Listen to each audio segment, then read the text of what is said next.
예, 김병준입니다. 반갑습니다. 제가 학술대에 발표한 게 정말 오래간만에 한 20년 만에 제가 하는 것 같습니다. 죄송합니다.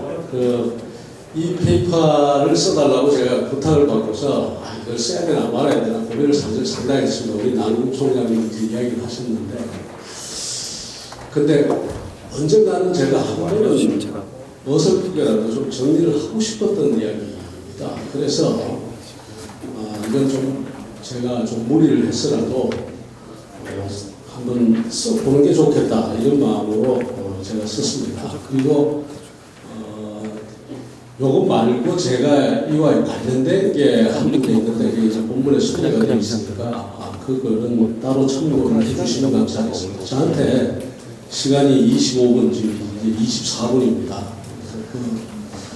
남은 시간을 가지고 제 시간에 맞춰서 이야기를 하겠습니다. 그래서 제 시간에 맞춰서 이야기를 하려고 하다 보니까 아무래도 제가 이 페이퍼 글을 가지고 이야기를 하면 오래 걸릴 것 같아서, 그래서 제가 아침에 급하게 뭐 형식이 잘 맞지도 않습니다만 제가 파워포인트를 몇 장 만들어 놨습니다. 저걸 위주로 해서 제가 그냥 이야기 드리겠습니다. 여러분들은 아시다시피 이 노무현 정부의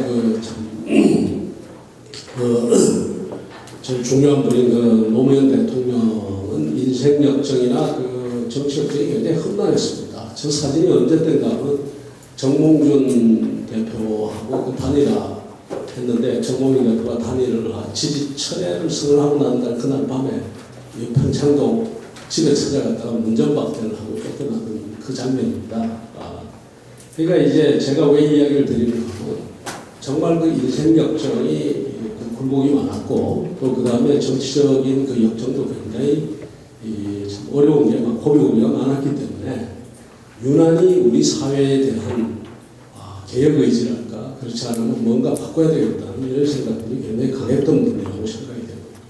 그 다음에 그걸 바꾸는 데 있어서 어떻게 바꿔야 되겠느냐라고 하는데, 대체로 제가 평생이 아니라 90년대 초부터 만나서 많은 이야기들을 했습니다만, 제가 느끼는 것은 사람의 문제를 잘 이야기를 하지 않습니다. 사실은 사람의 문제를 이야기하는 게 아니라, 어떻게 보면은 어떤 분은 그렇게 이야기를 해요. 노무현 대통령이 굉장히 옳고 그름을 굉장히 따지는 유가적 사상의 그런 소유자다 이렇게 이야기하는데, 저는 아니라고 봅니다.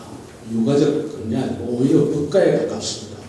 굉장히 시스템 문제고, 그 사람이 그렇게 밖에 행동할 수 없는 그 제도적 환경과 조건이 있다고, 그 조건을 어떻게 바꿔서 우리가 어떤 길을 갈 수 있느냐, 이걸 고민을 많이 하시는 분들이란 말이죠. 예를 들어서 저렇게 선을 그어놓으면 굉장히 혼잡할 수 있는 그 사람들이 저렇게 질서를 지키게 되는 거죠. 그러니까 선을 말하자면 우리 사회나 행정이나 아니면 경제에 있어서나 모든 데 있어서 선들을 어떻게 그어서 사람들이 제대로 행동할 수 있게 하느냐, 이런 점에 관심이 많았는데, 그게 다 제대로 이제 전달은 안 된 것 같습니다만, 그렇다고 볼 수 있습니다. 그래서 그런 개혁 의지가 강하고, 어떻게 하면 제도와 환경을 어떻게 바꾸느냐 이렇게 고민을 하다 보니까, 사람을 누굴 찾느냐보다도 굉장히 정책 지향성이 굉장히 강했습니다. 어떻게 하면 어떤 걸 고쳐서 어떻게 바꿀 것인가라고 생각을 했고, 그러다 보니까 자연적 대통령이 되고 난 다음에 인수위 구성을 하면서부터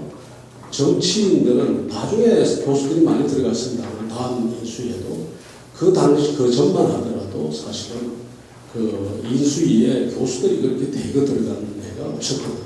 그래서 노무현 대통령이 이제 들어갔는데, 제가 보니까 인수인이 25명이라고 볼 수도 있고 26, 조금 여러 가지 기록이 다른데, 대변인까지 끼우면 26명이고 아니면 전체 25명에 대변인을 빼면 이제 25명이 맞다고 생각하는데, 25명인데 그 중에 교수가 13명이나 되고 연구원이 6명, 26명을 잡아도 73%가 교수였습니다. 당에서 온 분들은 딱 두 분이 있었는데, 한 분이 위원장인 임채정 당시 의원이 이제 위원장으로 왔고, 그 다음에 당시 당의 전략연구소의 부소장 하던 이병환 씨가 이제 기획간사로 두 사람을 모시고 당에서 온 사람이 전혀 없었습니다. 거의 이제 교수들 그랬는데 교수들은 당연히 지금 저 보시다시피 다 교수들입니다. 지금 이쪽 편에는 제가 오른쪽 편에 제가 하고 왼쪽 편에 저 문제가 안 나고 저 김대환 이라대 교수 그 옆에 계명대학의 이종호 교수 서울대학의 윤정관 교수 이렇게 앉은 모습이 교수들이 하여튼 되게 많았다. 그 교수로서 구성을 하고 나니까 이게 좋은 점도 있고 나쁜 점도 있는데 굉장히 힘들었던 기억들이 납니다. 그건 뭔가 무슨 당에서 이 교수들 중심으로 그 인수위가 꾸려진 데 대해서 말은 못하지만 내부적으로 굉장한 이 어떤 부정적인 시각과 그다음에 또 유보적인 그런 태도가 있었습니다. 그리고 그게 인수위 운영하면서 처음에 엄청나게 힘들었습니다. 왜 그런가 하면 잘못 착각을 하니까 어떻게 이야기하는가 하면 여기 인수위에 있는 사람들이 정부의 요직을 맡을 것이다. 이제 이런 선입관들이 있지 않습니까? 그런데 그렇게 되면 정치인들이 주도하기가 좀 힘들어지니까 정치인들이 아무래도 이제 그에 대해서 불만을 이야기할 수밖에 없었는데 그래서 그 당선인도 그렇고 인수위원도 그렇고 굉장히 하고 그다음에 또 기자들이 그걸 받았습니다. 당에서 나온 이야기를 받았어 가지고 능력이 없다, 실무 경험이 없다, 그다음에 뭐 이래가지고 이제 때리기 시작하는데 그러다 보니까 대통령이 두 가지 전략을 한편으로는 인수위원들에게 힘을 실어주고 또 한편으로는 당의 입장도 좀 받아들이는 그런 이제 전략적인 포지션을 취해야 되는데 하루는 하도 시끄러우니까 뭐라고 그러냐고 이렇게 이야기합니다. 여기 있는 사람들, 인수위원들 중에 여기 있는 사람들이 내각이나 청와대에 들어가는 거 아니야. 이제 그 자리에 있는 사람들은 굉장히 실망을 많이 했겠지만 당 쪽이나 언론에서 여기 있는 인수위하고 이게 정부는 이제 별도로 구성되는구나 이렇게 해서 많이 무마시켰거든요. 그러고 계속 비판이 일어나니까 인수위원회 힘을 실어주기 위한 에피소드입니다만 인수위원회 힘을 실어주기 위해서 여러 가지 일을 하는데 그중에 하나 상징적인 사건이 제 이야기가 됐으면 곤란합니다만 그건 저 사진입니다.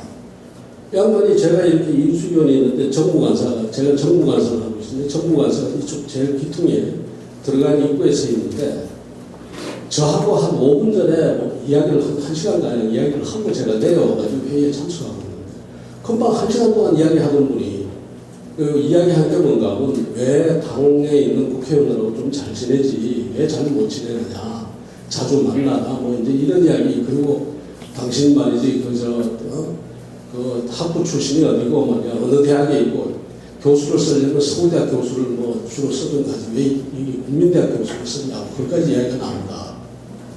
대학도 말이야 그저 서울대 연고대 와 그런데 나온 사람 써야지 뭐 지방대학 나온 사람 데리고 왔을 거냐. 그래서 뭐라고 그랬습니까? 난 서고 나온데 그만둘까 이렇게 이야기했다. 그래서 그러고 이제 내려왔는데 제가 정무관사에 이렇게 앉는데 이렇게 딱 지나가면서 갑자기 한 세 발자국 앞으로 지나가시더니 뒤로 딱 돌아서가지고 오더니 갑자기 저한테 저렇게 악수를 청하는 겁니다. 그래서 제가 어렵게 악수를 했는데 악수를 하니까 저렇게 이제 왼쪽 손을 들고 음지로 이제 이렇게 표시를 했는데 당연히 사진 기자들이 엄청나게 사진을 찍었을 거니까 저 사진이 당시에 모든 신문의 전면 중앙 사진으로 나갔습니다. 그런데 그 다음에 어떻게 되냐? 그 다음부터 저한테 당에 쓰고 어디 쓰고 와가지고 뭐 김병준이가 문제 있다라고 이야기한 이야기가 한 번도 없었습니다.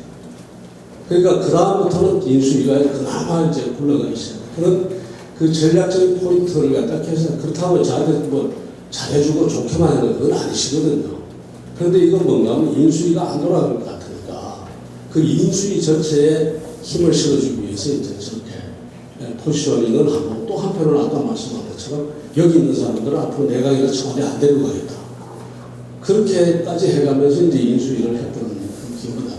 그리고 기본적으로 원래 이 회의나 토론이나 이걸 좋아하는 분이다 보니까 인수위의 회의를 굉장히 많이 했습니다. 이명박 대통령도 회의를 굉장히 많이 한 걸로 나오는데 인수위가 매주 화요일마다 인수위위원회 전체 회의를 열었죠.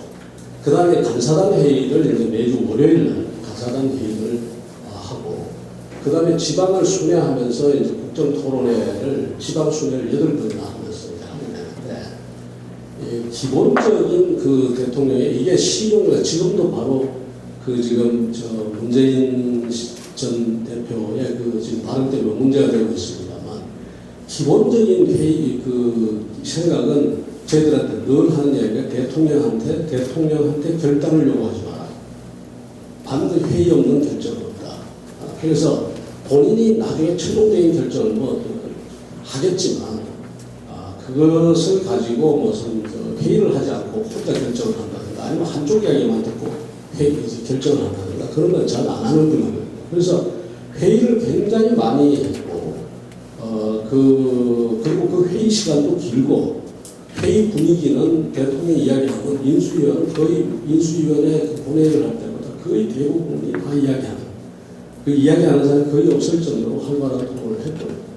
그 다음에 국민 제안이라고 이제 그 개발을 하면서 국민 참여센터를 열어서 제안을 받았는데, 제안을 많이 받았죠. 지금 저기 나오는 것처럼 막 27,000건 뭐 이렇게 되지 않습니까? 인사 제안도 한 5,000건 받았는데, 인사 제안은 사실 저는 의미가 없는 겁니다. 왜 의미가 없는가 하면 거기서 제안된 분들이 다 뭐 말하자면 장관시키려고 하는 분들 거기 다 들어 있습니다. 그러니까 결국은 대통령이 결정하는 건데, 이거는 형식적인 의미가 있고, 그 대신 앞에 저 민원과 관련해가지고 들어온 것들은 나중에 제도 반영이 많이 됐습니다. 왜 어떻게 되는가 하면 이런 거죠. 말하자면 우리가 그 소위 그 카프라치라고 해가지고 교통 신고하지 않습니까? 근데 대체로 보면 신고가 많이 들어오는 지역에 그걸 뜯어보면 거기 신호 체계가 잘못됐거나 도로 체계가 잘못된 데가 많습니다. 그러니까 민원이 많이 발생하고 제한이 많이 들어오는 데는 틀림없이 잘못된 데가 많다. 그래서 그걸 나중에 정권 출범하고서도 제도 반영을 많이 하게 되는데, 이게 이제 인수위에서 저희들이 이제 했던 이야기입니다. 그리고 인수위를 구성하면서 아까 당 이야기를 좀 드렸습니다. 불편한 게 굉장히 많았습니다. 우선 언론하고의 관계가 굉장히 불편했죠. 그래서 브리핑 제도를 가지고 매일 저렇게 브리핑을, 인수위 브리핑을 발행했고요. 그 다음에 문제가 된 보도가 있으면 그냥 넘기지 말라고 했습니다. 당선인이. 그래서 문제가 된 보도가 있으면 반드시 거기에 대해서 이의를 제기하거나 정정 요구를 하거나 아니면 소송을 했어라도 하여튼 바로 잡고, 이거는 어디까지 가는가 하면 전국 끝까지 모든 관료들에게 이와 같은 자세를 가지고 임하도록 그렇게 합니다. 그래서 그런 기조가 그때부터 있었고, 저렇게 인수위 때만으로 저렇게 많은 이의 신청, 반론 청구가 들어요. 정당과의 관계에 있어서는 아까 제가 말씀드렸습니다만, 정당하고의 관계에 있어서 기본적으로 의회주의자고 정당주의자입니다. 그래서 정당이 굉장히 중요하다고 하고 대통령 혼자서는 뭐도 할 수 없다라는 생각을 가졌는데, 다만 뭔가 하면 정당이 가진 정책 역량에 대한 회의가 굉장히 있었습니다. 정당이 무슨 뭐 정책을 하죠. 사실은 나중에도 이야기를 드리겠습니다만, 우리나라 정당의 정책 역량이 워낙 떨어지니까 굉장히 많은 문제가 생기거든요. 대통령도 보면 당의 정책위원회나 당의 정책연구소가 큰 역할을 해줘야 되는데 후보 시절에 그건 거의 별도로 대통령들이 다 그 후보들이 사조직, 사설 그 정책 캠프를 만들어서 운영하는 이런 구조가 있다. 그러다 보니까 대통령이 집권을 하는데도 누가 집권을 하는가? 당이 집권을 하는 것이 아니라 대통령 개인이 집권하는 이런 형태가 되거든요. 그래서 그렇게 하지만 기본적으로 당이 앞으로 커져야 된다, 당하고 잘 지내야 된다는 생각을 굉장히 가지고 있습니다. 심지어 어떤 이야기도 있는가 하면, 우리가 낙하산 인사라고 막 비판을 하지만 노 대통령 같은 경우는 낙하산 인사는 좀 하면 안 되나 이런 입장입니다. 왜? 낙하산 인사가 아니라 당에 있는 사람이 국영기업체에 감사나 이사나 사장으로 가야지, 그래야지 많은 우리 사회의 엘리트들이나 역군들이 당에 들어가겠다는 생각을 하게 되고, 그것이 정당 발전과 국가 발전을 선도하게 되지, 언제까지 뭐 정당에 있던 사람은 아무데도 못 간다 이런 구조를 가지고 어떻게 정당이 발전할 수 있겠느냐 이런 생각을 할 정도로 의회주의자, 정당주의자였다. 그러나 기본적으로 이제 밀고 당기고 하는데, 당의 정책 역량에 대해서 좀 회의적인 생각을 가지고 있다 보니까 당과의 정책 협력 같은 것을 인수위 과정에서 굉장히 형식적이었습니다. 한 차례 했던 기억이 나는데, 그 한 차례도 그냥 차 한잔 마시고 헤어지는 정도, 거의 하지 않았다. 관료조직하고의 관계가 이제 이게 오늘 있는데, 짧게 말씀드리면 기본적인 입장이 분권형 국정운영제입니다. 그 분권은 대통령은 대통령 과제만 하겠다. 대통령은 중요한 대통령 과제하고 일상적인 국정은 다 그 총리를 중심으로 해서 그 일반 행정부에 다 맡기고 특히 각 부처가 자율에 의해서 좀 가져가도록 하겠다라는 생각을 가지고 있습니다. 그리고 기본적으로 관료들은 개혁의 동반자지 개혁의 대상이 아니다. 그래서 관료들을 오히려 건드리고 움직이게 하는 것이 굉장히 부담이 된다고 하고, 그래서 하드웨어 개혁도 안 하겠다. 정부의 조직 개편이라든가 이런 것을 하면은 화학적 개혁을 하는데 너무 많은 시간이 걸리고 하기 때문에 안 하겠다. 오히려 중요한 것은 문화와 관행이다. 그 문화와 관행을 어떻게 바꿀 것인가. 이걸 고민해야지. 하여튼 관료가 될 수 있으면은 그 계획의 대상으로 삼아서 어쩌지 말자라는 생각을 했습니다. 그런데 그럼에도 불구하고 관료 사회하고 인수위의 갈등이 많이 일어났거든요. 이 일어난 유형을 내가 몇 가지 하면 기존 정책이나 조직의 문제점에 대해서 관료들이 소극적으로 생각한다든가 잘 못 느끼고 있다든가. 그런데 인수위는 문제라고 생각하는데 이제 문제가 아니라고 그러고. 그 다음에 대선 공약 같은 게 특히 뭐 좀 나오면은 이거는 주로 어떤 문제 때문에 안 된다고 하면 관료들이 예산 때문에 안 된다 이야기를 많이 했거든요. 그러니까 그런 거. 그 다음에 문제 자체에 대해서 전혀 다른 시각을 가진 그런 집단도 있습니다. 예를 들어서 검찰 같은 서로가 시각이 상당히 다른 이제 그런 게 나오고요. 그 다음에 이제 통일 정책이라든가 또 아니면 여러 가지 인권 문제 이런 데 이제 있어 서로 부딪히는 게 있었고, 그 다음에 자세 문제도 있죠. 관료들은 굉장히 소극적으로 대응하고, 그 다음에 인수위원들은 불필요한 자료를 갖다가 엄청나게 그것도 한정된 시간에 생산해 내라고 하니까 이제 서로 부딪히고 이렇게 되는데, 당선자는 주로 누구 편을 들었는가 하면 가끔씩 인수위원회에다가 너무 그러지 말라 그러기도 하지만 기본적으로 인수위의 편을 계속 들어줬습니다. 그래서 인수위가 편했고요. 그래서 이거는 제가 말씀드릴 필요가 없습니다만 그 인수위원회를 통해서 국정 목표로서 이제 확장형 목표로서 저는 3가지, 그 다음에 내실형으로서 이제 어떻게 기본적인 원칙입니다만 저렇게 원칙, 투명, 공정, 신뢰, 대화, 타협, 국권적 이런 걸 만들고, 그 다음에 이게 중요한데 인수위에서 뭘 만들어야 되는가 하면 12대 국정과제, 소위 말하는 대통령 과제를 이제 정리해야 되는 겁니다. 이게 지방까지 다 돌면서 대통령 과제를 정리해야 되고, 이 대통령 과제 정리가 왜 중요한가 하면 대통령은 이것만 하겠다고 생각하는 겁니다. 그래서 그 다음에 들어오자마자 청와대를 개편합니다. 어떻게 개편하면 비서실과 정책실을 완전히 분리시킵니다. 그 다음에 비서실은 비서업무, 그야말로 홍보, 인사 이런 비서 업무를 하게 하고, 그 다음에 정책실이 내각을 주로 담당하고 정책을 완전히 담당하게 하는 이제 이 구도로 바꾸는데, 제일 처음에는 이 청와대 조직개혁이 제일 처음에는 뭐만 하겠는가 하면 정책실은 뭘 하겠는가 하면 부처의 관장하는 걸 못하게 하고 오로지 대통령 과제만 하게 했습니다. 이 아이디어가 어디서 왔는가 하면 이제 박세일 교수가 쓴 대통령의 성공 이거 이제 거기서 그 책에서 이제 보면서 굉장히 감명을 받아서 했죠. 그래서 이제 그 정책실은 국정 과제만 하고 일상적 운영은 총리실로 하고, 그 다음에 분권형으로 하는데 인사도 개입하지 마라. 그래서 기억하시겠습니다. 참여정부 초기에 인사수석을 둔 게 아니었습니다. 인사보좌관을 뒀습니다. 인사보좌관을 둔 이유는 뭐 때문에 그런가 하면 인사에 개입하지 말고 인사정책에 관한 것만 좀 하지 깊이 인사에 개입하는 실질의 행위를 하지 말라고 이야기를 한 겁니다. 그리고는 이제 국정과제위원회를 다 만드는데 이 국정과제위원회는 대신에 대통령 과제를 하는 거니까 대통령이 직접 관장하는 걸로 가겠다. 여기에 또 교수들이 또 대거 이제 학자들이 포진을 하게 됩니다. 그런데 이게 이제 문제가 생기는 겁니다. 왜 문제가 생기는? 그래서 이 이제 관료사회나 그 총리 이하의 행정부처하고 문제가 생기는데, 저건 제가 이야기를 드리지 않겠습니다. 대통령은 관료에 대한 혁신도 간단하게 이야기하면 아까 말씀드린 것처럼 본인이 혁신 전도사만 하지 이렇게 바꾸라 저렇게 바꾸라 그걸 안 하겠다라고 절실히 이야기를 하거든요. 그러다가 어떤 일이 터지는가 하면 이런 일이 터집니다. 이 굉장히 중요한 참여정부의 이제 변화의 기점이 되는 게 그게 뭔가 물류사태입니다. 물류사태가 터져가지고 포항이라는 도시가 또 부산이 거의 마비가 되다시피 했는데 여기에 대해서 정부가 아무도 나서서 해결을 안 하고 있는 겁니다. 3일이 지난 다음에서야 나중에 대통령이 국무회의에서 이야기합니다. 왜 물류사태가 터졌는데 누구도 해결하려고 나서는 부처가 없냐. 이건 뭔가 하면 일상적인 현안을 총리와 총리기하에 맡겼는데 그러면은 총리를 중심으로 해서 각 부처가 자율적으로 움직여서 그 문제를 해결해 줘야 되는데 여기서 총리실 내에 이것이 관성에 의해서 마치 옛날처럼 청와대에서 오다가 오기 전에는 안 움직이는 겁니다. 그 바람에 물류 사태가 도시가 마비가 됐는데도 물류 사태가 한 번, 그리고 두 번, 대통령이 강력하게 지시를 하고 총리실이 책임을 지고 가라고 하는데도 또다시 8월달에 물류 사태가 또 일어납니다.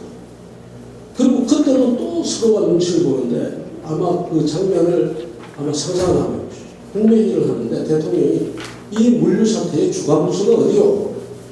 주무부서가 어디요라고 물으니까 행정부 장관하고 법무부 장관하고 공정거래위원장이 서로 얼굴만 쳐다봅니다.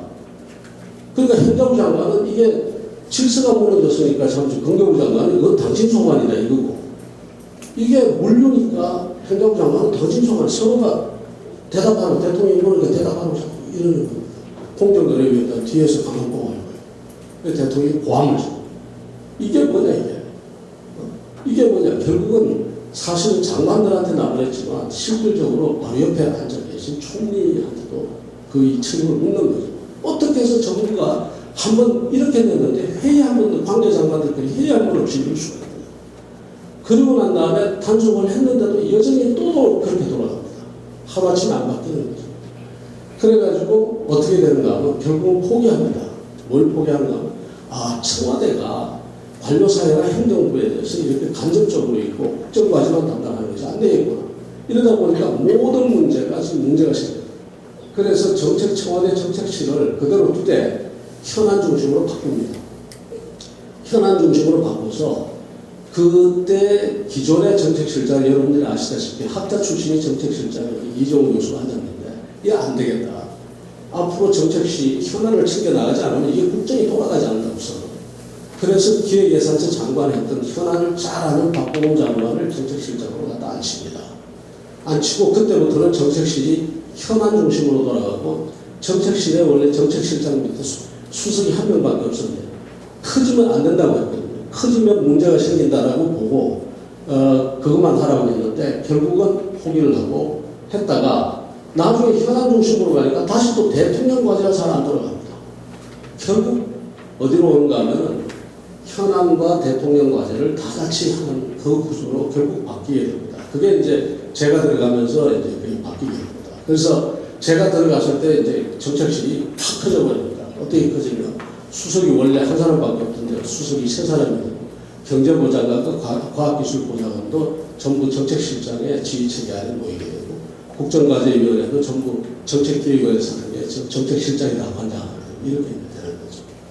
그런데 제가 오늘 이야기드린 마지막 부분입니다만, 이렇게 열심히 했는데도 결국은 노 대통령은 어떤 생각을 가지는가 하면 자기의 정치는, 노무현의 정치는 실패했다는 게 노무현 대통령의 마지막 말씀입니다. 이 이야기가 2009년에 대통령 끝나고 난 다음에 정치하지 말라는 글에서 쓴 이야기입니다. 제가 며칠 뒤에 이걸 또 한 번 더 이야기를 하려고 합니다만 다른 장소에서. 정치하는 목적이 권세나 명성을 쫓아서 하는 것이라면 그래도 어느 정도 성공할 수 있다. 그러나 이웃과 공동체, 역사를 위해 가치 있는 뭔가를 이루고자 정치에 뛰어든 사람이라면 한참을 지나고 나면 이룬 결과가 보잘것없다는 것을 발견하게 될 것이다. 열심히 싸우고 허물고 싸우면서 긴 세월을 달려갔지만 그 흔적은 의미하고 또렷하게 남아있는 것은 실패의 기록뿐, 추구하던 목표는 그냥 저 멀리다. 이게 노무현 대통령이 자기 대통령 5년을 하고 난 다음에 감사합니다. 그러면 결국 뭔가 하면은 하려고 하는 계획들을 다 완수도 못했고 어딘가 다 미전을 못했다는 겁니다. 그리고 그 책임이 전부 노 대통령한테 다 돌아왔는데, 제가 이제 문제를 제기하면은 우리 지금 왜 이렇게 되느냐. 대통령이 잘못하고 저희들 같은 사람이 잘못한 것도 있지만 결국 뭔가 하면 우리나라 지금 저는 가장 큰 문제를 어디를 제기하고 싶으면 정당의 문제, 직접적인 문제. 정당이 우선 엉망이기 때문입니다. 정당이 엉망이다 보니까 대통령이 전부 정당이 집권하는 것이 아니라 대통령 혼자 개인이 집권합니다. 개인이 집권하고 3년, 4년이 지나면 그 정당의 상당 부분이 보따리 싸가지고 나간다, 어쩐다 하고 하면서 내부 소란이 일어나고 정책 역량도 형편없이 떨어지고 결국 뭔가 하면 관료들이 안으로 들어올 수밖에 없거든요.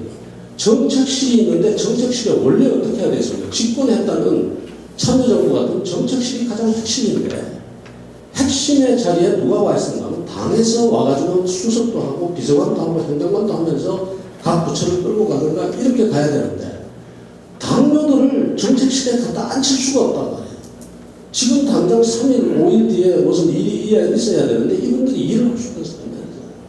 그러다 보니까 할 수 없이 누구를 가져오면 주로 보면 경제부처 관료들이 굉장히 유능하니까 그분들이 쫙 들어오는데 결국은 정책실은 경제관료들이나 아니면 유능한 부처의 관료들로 쫙 장악이 됩니다. 실장 혼자만 딱 들어가 앉혀있는 겁니다. 이런 구도가 그러고 난 다음에 이게 어떻게 되는가 하면 3년이 지나고 4년이 되면 내임덕이 오면은 그 정책실 자체도 안 움직입니다. 전부 다 안 움직이죠. 모두 다 해외 연수 가야 되겠다. 나는 될 수 있으면 본청으로 어떻게 빨리 돌아가야 되나 이것만 생각하고 있단 말이에요. 그러니까 여기서 이게 드라이브가 걸리지 않는 겁니다. 잘못하는 것도 많지만. 그래서 결국 내임덕이 5년이 아니라 빨리 오게 되는 굉장히 중요한 원인이 저는 정당의 문제이다. 그 다음에 또 하나는 대통령의 권력입니다. 더 크게는. 우리가 시민사회가 엄청나게 성장했고 시장도 엄청나게 성장했고 글로벌 사회의 영향력이 우리한테 미치는 것들이 엄청나게 큰데 그런데 비해서 대통령의 힘은 사실은 대통령이 누구 하나 재벌 하나 죽일 수도 있고 누구 하나 잡혀간 사람 사면 복권시킬 수 있죠. 그러나 대통령에게 어떤 힘은 없는가 하면 지금과 같은 시대로 이야기를 하자면 정말 4차 산업에 대비해가지고 우리의 산업구조를 바꾼다든가 노동계획을 한다든가 교육계획을 하고 새로운 우리 국가를 완전히 재설계하고 그것을 밀어붙일 수 있는 힘은 대통령한테 없는 거거든요. 그런데 그 모든 것을 전부 누구에게 갖다 덮어씌우는 건 대통령에게 다 갖다 덮어씌우는 그런 구조라. 거기서 관료들은 관료들대로 빠져나가고 정당은 자기들 나름대로 자기 책임 아니라고 다 도망가거든요. 그래서 이런 구조 속에서 국회는 모든 책임에서 거의 면제되다시피 이 구조를 바꾸지 않으나 이 지금 말하자면 국정 전체가 제대로 돌아가지 않고 대통령을 누굴 뽑아도 그 대통령은 굉장히 그 힘든 시간 속에서 고통을 앓고 게다가 관료사회는 관료사회대로 그 권력에 눈치 보고 그러다가 국회는 국회대로 도망가버리고 이런 구조가 되지 않을까. 라는 게 지금 제 마지막 의견입니다. 자, 감사합니다.